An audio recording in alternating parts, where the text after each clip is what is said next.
పెళ్ళైనా పండగైనా వేడుక ఏదైనా పట్టుచీరల ప్రత్యేక వేదిక వారాహి సిల్క్స్. సాంప్రదాయానికి సౌందర్యానికి వారధి. ఈ వేదిక మీద నలుగురు న్యాయవాదులు, మా లీగల్ సెల్ డిస్ట్రిక్ట్ ప్రెసిడెంట్ గారు, అదేవిధంగా మిగతా వారు పోలీస్ స్టేషన్లో తమ పోలీస్ స్టేషన్లో కంప్లైంట్ ఇచ్చిన వారు అందరం కలిసి ఈ మీడియా సమావేశాన్ని ఏర్పాటు చేశాం. నేను స్వయంగా సోషల్ మీడియాకు సంబంధించి నేను స్వయంగా వెళ్ళి పట్టాపురం పోలీస్ స్టేషన్, అంటే నా ఇల్లు పట్టాపురం పోలీస్ స్టేషన్లో ఉంటుంది కాబట్టి పట్టాపురం పోలీస్ స్టేషన్కు సంబంధించి నేను 4 కంప్లైంట్లు ఇవ్వటం జరిగింది. నేను స్వయంగా నేనుగా వెళ్ళి నా మీద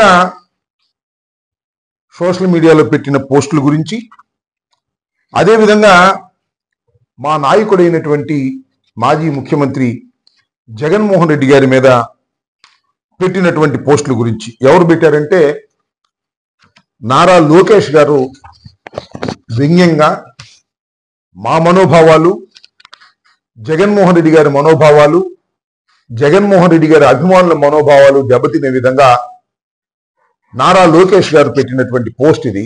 దీన్ని కూడా జత చేయటం జరిగింది.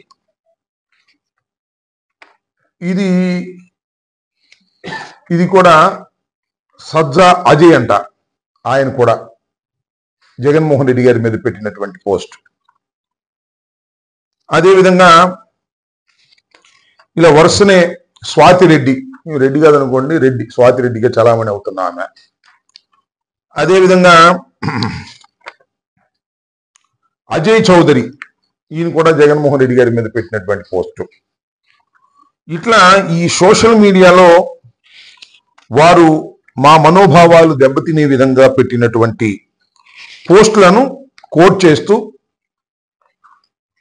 కౌండిన్యా అంట, జగన్మోహన్ రెడ్డి గారికి దండేసి ఉన్నాడా పోయాడా అనేటువంటి పద్ధతుల్లో ఆయన పెట్టినటువంటి పోస్టు. ఈ విధంగా మా నాయకుడి మీద, ఈ విధంగా అదేవిధంగా జగన్మోహన్ రెడ్డి గారి సతీమణి గారి మీద పెట్టినటువంటి పోస్టు. వీటన్నిటి మీద తగు చర్యలు తీసుకోవాల్సిందిగా నేను 19వ తారీఖున కంప్లైంట్ ఇవ్వటం జరిగింది. దానితో పాటు నా మీద స్వయంగా నా మీదే కొన్ని పోస్టులు పెట్టినటువంటి సందర్భం. ఇదిగో ఎవరో కృష్ణసాగర్ అంట, మా అమ్మాయి మీద అసభ్యకరంగా పెట్టినటువంటి పోస్టు అది. రెండోది, ఇంకా ఇప్పుడు డిప్యూటీ స్పీకర్గా పనిచేస్తున్నటువంటి వారు అయ్యన్న పాత్రుడు గారు, వారు నా కుటుంబ సభ్యుల మీద, నా మీద చాలా హీనంగా, బాధాకరంగా మా అమ్మాయి ఫోటో కూడా కనపడుకోకుండా కోట్ చేసి అయ్యన్న పాత్రుడు గారు పెట్టినటువంటి ఒక ట్వీట్, ఇది కూడా మా మనోభావాలు దెబ్బతినే విధంగా పెట్టారనేటువంటి ఉద్దేశంతో. దాంతో పాటు ఎవరో ఒక అతను నాకు ఫోన్ చేసి, ఫోన్ ఎత్తకపోతే మెసేజ్ల్లో బూతులు తిడుతూ పెట్టినటువంటి దాన్ని కూడా ఆమె ఫోన్ నెంబర్ పెట్టి దాన్ని కూడా కంప్లైంట్ ఇచ్చాను. అదేవిధంగా ఘర్షణ టీవీకి సంబంధించినటువంటి వ్యక్తి వెంగళరావు అనే అతను, ఆయన కూడా నా మీద బూతులు తిట్టడంతో పాటు నన్ను బెదిరించేటటువంటి కార్యక్రమం ఫోన్లో చేశారనేది కూడా మెసేజ్ కూడా నేను ఇవ్వటం జరిగింది. ఇవన్నీ కలిపి నేను 19వ తారీఖున పోలీస్ స్టేషన్లో, కన్సర్న్ పోలీస్ స్టేషన్ అయినటువంటి పట్టాపురంలో నేను ఇచ్చాను. దాంతో పాటు రిసీవ్డ్ కాపీ అని కూడా నేను అక్కడ ఉన్నటువంటి కన్సర్న్ ఎస్ఐ ఎవరైతే ఉన్నారో ఆయన ఆ రోజు ఉంటే ఆయన దగ్గర నుంచి అన్నిటి మీద రిసీవ్డ్ కాపీ అని చెప్పేసి తీసుకొని ఎండార్స్మెంట్ కూడా తీసుకున్నాం. దాని తరువాత అంతకు ముందు నా వెనుక ఉన్నటువంటి, ఈ పక్కన ఉన్నటువంటి అంగడి సీన్ కానివ్వండి, లేదా ప్రేమ్ కానివ్వండి, మహబూబ్ కానివ్వండి, రవి కానివ్వండి, మీ పేరు ఏంటి, రమ్య కానివ్వండి, వీళ్ళందరూ కూడా తమ పోలీస్ స్టేషన్స్లో వెళ్ళి వాళ్ళు కూడా మా నాయకుడైనటువంటి జగన్మోహన్ రెడ్డి గారి మీద ఈ విధంగా పోస్టులు పెట్టారు, దీని మీద యాక్షన్ తీసుకోమని వారు కూడా కంప్లైంట్స్ వరుసను ఇచ్చారు. ఆ కంప్లైంట్స్కి సంబంధించి కంప్లైంట్ ముట్టిన విధంగా కూడా పోలీస్ స్టేషన్లో రసీదులు కూడా తీసుకున్నారు. ఇది మొదటి దశ. వీళ్ళు 17 తారీఖున 18 తారీఖున కొందరు ఇచ్చారు. ఆ తర్వాత మేము డిస్ట్రిక్ట్ అథారిటీ అంటే ఎస్పీ గారి దగ్గరికి వెళ్ళి, అయ్యా మేము కంప్లైంట్స్ ఇచ్చాము పలానా పోలీస్ స్టేషన్లో, పోలీస్ వారు మీ దిగువన ఉన్నటువంటి సిఐలు కానీ ఎస్ఐలు కానీ till now they have not responded, కాబట్టి మీరు దీని మీద యాక్షన్ తీసుకోవాలి అని కూడా వారికి మేము ఇవ్వటం జరిగింది. వారి దగ్గర నుంచి కూడా మేము ఎక్నాలజ్మెంట్స్ తీసుకున్నాం. ఏమని, ఇదిగో ఇక్కడ ఈ ఎక్నాలజ్మెంట్ ఏ కంప్లైంట్స్ ఇచ్చారో ఏమిటో ఆ ఎక్నాలజ్మెంట్స్ కూడా మేము తీసుకున్నాం. లీగల్గా మేము అందరం తీసుకున్నాం. ఇప్పుడు నేను ప్రత్యేకంగా చెప్పదలుచుకుంది ఏంటంటే, ఈ దేశంలో ఎవరైనా కాగ్నిజబుల్ అఫెన్స్ పోలీసులు చర్య తీసుకోవలసినటువంటి నేరం చేస్తే కంప్లైంట్ ఇచ్చినప్పుడు పోలీసు వారు ఏ విధంగా రియాక్ట్ కావాలి అనేది చట్టం చెబుతుంది. పూర్వం సిఆర్పిసి, ఇప్పుడు బిఎన్ఎస్ఎస్. ఇమీడియట్ గా కేసు రిజిస్టర్ చేయాలి, తర్వాత ఎంక్వైరీ చేయాలి. ఇచ్చిన కంప్లైంట్ మీద ఇమీడియట్ గా రిజిస్టర్ చేయాలి అకార్డింగ్ టు ది సిఆర్పిసి. అందువలన ఈ కేసు మేము ఇచ్చిన తర్వాత వాళ్ళు ఇమీడియట్ గా రిజిస్టర్ చేయాలి, కానీ ఇంతవరకు చేయలేదు. It means they violated the law. ఒక అంశం. కొత్తగా ఒక చట్టం, మళ్ళా అమెండెడ్ చట్టం బిఎన్ఎస్ఎస్ వచ్చింది. దానిలో కొంత ఎసులుబాటు ఉంది. ఆ ఎసులుబాటు ఏంటో మా లీగల్ సెల్ అధ్యక్షులైనటువంటి భగవాన్ మీకు చదివి వినిపిస్తాడు, ప్రజలందరికీ తెలియటం కోసం చదివి వినిపించినది. బిఎస్ఎన్ఎల్ లో ఏ సెక్షన్ ఏంటి? BNSS act section 173 sub clause 1 ఏం చెప్తుందంటే, proceed to conduct preliminary enquiry to ascertain whether there is exist a prima facie case for proceeding in the matter with in a period of 14 days. Sub section ఈ section ప్రకారం BNSS అనే new చట్టం ప్రకారం, amend చేసినటువంటి చట్టం ప్రకారం ఒక complaint ఇస్తే 14 days లోపల ప్రిలిమినరీ ఎంక్వైరీ కోసం అట్టి పెట్టుకోవచ్చు అని. ఇంతకు ముందు లేదు. సిఆర్పిసిలో ఉండగా కేసు ఇస్తే ఇమీడియట్ గా they have to register and enquire and take action. ఒకవేళ ఫాల్స్ రిపోర్ట్ అయితే ఇది ఫాల్స్ అని రిఫర్ చేయొచ్చు. కానీ కొత్తగా వచ్చినటువంటి ఈ బిఎన్ఎస్ఎస్ లో 14 రోజుల వరకు ఇమీడియట్ గా చేయాలి. ఒకవేళ ఏదైనా డిస్కషన్ అంటూ ఉంటే 14 days వరకు రిజిస్టర్ చేయకోకుండా ఉండొచ్చు. 14 days దాటి ఒక్క రోజు కూడా కేసు రిజిస్టర్ చేయకుండా ఉండటానికి వీల్లేదు.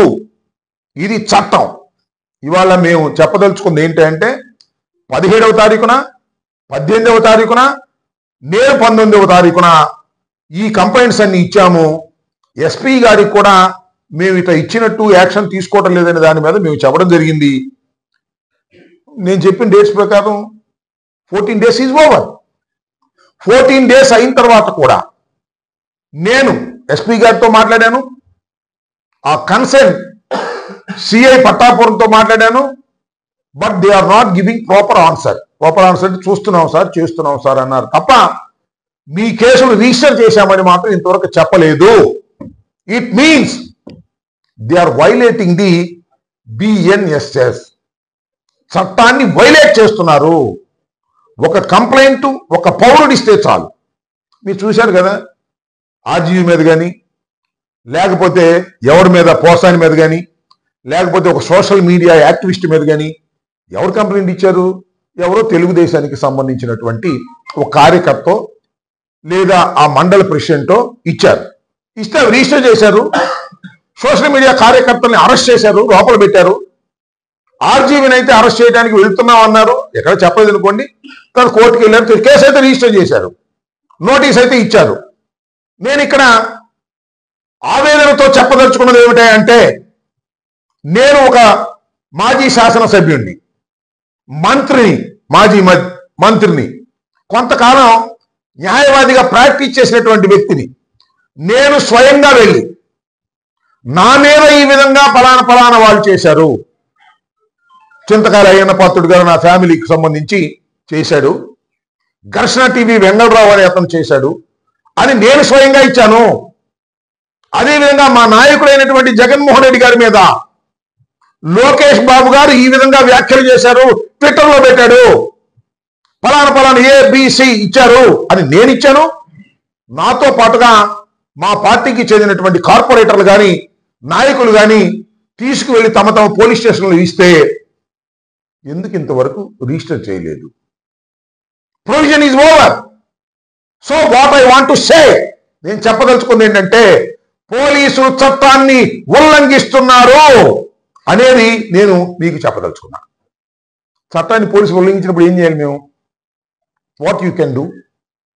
మాకు చట్టాన్ని పోలీసు వారే ఉల్లంఘించినప్పుడు, ఎవరైతే కేసు రిజిస్టర్ చేయాలో వాళ్ళే రిజిస్టర్ చేయనప్పుడు, వాళ్ళు నిష్పక్షపాతంగా వ్యవహరించుకోకుండా పక్షపాత ధోరణితో వ్యవహరిస్తున్నప్పుడు, తెలుగుదేశానికి సంబంధించినటువంటి చిన్న నాయకులు ఇచ్చిన కేసు రిజిస్టర్ చేసి మా వాళ్ళ మీద యాక్షన్ తీసుకుంటున్నప్పుడు, నాలాంటి వాడు కేసు ఇచ్చినా కూడా రిజిస్టర్ చేయకోకుండా చెత్తబుట్టలో పడేస్తున్నప్పుడు మేము ఏం చేయాలి? మాకున్న రెమెడీస్ ఏంటి? ఒకటి, ఉన్నతాధికారులకు చెప్పడం. ఆల్రెడీ ఉన్నతాధికారులు చెప్పాం, ఎస్పీ గారికి చెప్పాం, దీని ద్వారా డీజీపీ గారికి కూడా చెప్తున్నా. రెండవది, న్యాయస్థానాలకు వెళ్ళడం. అది లోయర్ కోర్టుకు వెళ్ళటమా, లేకపోతే హైకోర్టుకు వెళ్ళటమా, లేకపోతే ఇందాక పోలీస్ కంప్లైంట్ అథారిటీ అని డిస్ట్రిక్ట్ కోర్టు, స్టేట్ కోర్టు దానికి వెళ్ళటమా, దాన్ని అంతా కూడా మేము న్యాయవాదులతో డిస్కస్ చేస్తున్నాం. దానితో పాటు ఇంకొక రెమెడీ ప్రజాస్వామ్యంలో ఏముంటుంది? అయ్యా, మేము ఇస్తుంటే పక్షపాతంగా వ్యవహరిస్తున్నారు పోలీసు వారు, దీన్ని సమాజం గమనించాలి, సమాజంలో ఉన్న వ్యవస్థలన్నీ కూడా గమనించాలి అని చెబుతూ శాంతియుతంగా నిరసన తెలియజేయటం. ఈ రెండింటినీ మేము ఎన్నుకున్నాం. శాంతియుతంగా నిరసన చెప్పేటటువంటి కార్యక్రమానికి మేము సిద్ధమవుతున్నాం. మీరు సాధ్యమైనంత త్వరలో, మీరు కేసు రిజిస్టర్ చేస్తారా, యాక్షన్ తీసుకుంటారా, అది వేరే అంశం. మాకు రెస్పాండ్ కాకపోతే, మేము ఇచ్చినటువంటి కంప్లైంట్కి లాజికల్ ఆన్సర్ మీ దగ్గర నుంచి తక్షణమే రాకపోతే, 14 రోజులు దాటిన తర్వాత కూడా మీరు ఇవ్వలేదు కాబట్టి, నేను కంప్లైంట్ ఇచ్చినటువంటి పట్టాపురం పోలీస్ స్టేషన్ ముందు కానీ, లేదా గుంటూరు జిల్లా ఎస్పీ గారి ఆఫీసు ముందు కానీ, లేదా డీజీపీ ఆఫీసు ముందు కానీ నేను స్వయంగా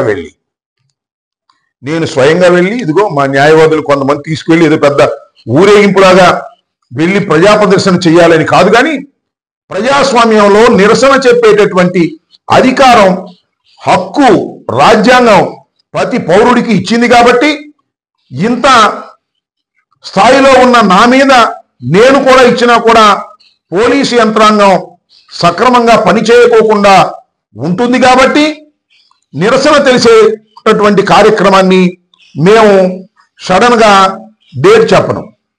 డేట్ చెప్తే పోలీసులు ఏం చేస్తారో మాకు తెలుసు. హౌస్ అరెస్ట్ అంటారు, లేకపోతే ఇంకోటి అంటారు. అందువల్ల నేనే, మా న్యాయవాదులు ఉన్నారు, మా ఇంపార్టెంట్ లీడర్స్ ఉన్నారు, 4 5 10 మందిమో డీజీపీ ఆఫీస్కో, ఎస్పీ గారి ఆఫీస్ ముందుకో, లేకపోతే పట్టాపురం పోలీస్ స్టేషన్ ముందుకో వెళ్ళి కాముగా ఇలా కూర్చుంటాం. ఏం రాశాను? మా ఫిర్యాదులపై చర్య తీసుకోరా. అయ్యా డీజీపీ గారు, బాబు, పోలీస్ యంత్రాంగం ఈ రాష్ట్రంలో చట్టబద్ధంగా ఏర్పడినటువంటి ఐపీఎస్ ఆఫీసర్లారా, మా ఫిర్యాదులపై మాత్రం మీరు చర్య తీసుకోరా. న్యాయమేనా? నేను అడుగుతున్నది న్యాయమే కదా? సరే, తెలుగుదేశం శ్రేణులు కడవ పక్కన పెట్టండి. ధర్మాన్ని కోరుకునేవారు సపోర్ట్ చేస్తారా లేదా? మేము ఇచ్చాం ఫిర్యాదులు. ఆ ఫిర్యాదుల్ని రిజిస్టర్ చేయకోకుండా మీ దగ్గర పెట్టుకోవడం సమంజసం కాదు. మా ఫిర్యాదుల మీద మీరు చర్య తీసుకోరా అనేటువంటి నిరసన కార్యక్రమానికి త్వరలో తెరదీయబోతున్నాను అని ఈ సందర్భంగా నేను చెప్పదలుచుకున్నాను. ఇది నా ఆవేదన. నా మీద, నా కుటుంబం మీద, మా నాయకుడి మీద ట్రోల్ చేసి అసభ్యకరంగా పోస్టులు పెట్టి అవమానించి మా మనోభావాలు దెబ్బతీస్తే పోలీసులు పట్టించుకోరు. కానీ చంద్రబాబు నాయుడు గారి మనోభావాలు, లోకేష్ గారి మనోభావాలు దెబ్బతింటే ఆగమేఘాల మీద వచ్చి మా సోషల్ మీడియా కార్యకర్తలు పట్టుకుపోయి కొట్టి చిత్రహింసలు చేసి ఒప్పించి జైల్లో పెడతారు. నెలల తరబడి వాళ్ళ జైల్లో ఉండేటువంటి పరిస్థితి. చట్టం తెలుగుదేశం వారికి ఒకటి, వైసీపీకి ఒకటి ఉంటుందా ఈ రాష్ట్రంలో, ఈ దేశంలో? ఈ ప్రశ్నకు సమాధానం చెప్పవలసినటువంటి బాధ్యత ఈ ప్రభుత్వానికి, హోమ్ డిపార్ట్మెంట్ కి ఉందా లేదా అనేది ఇక్కడ ప్రశ్న.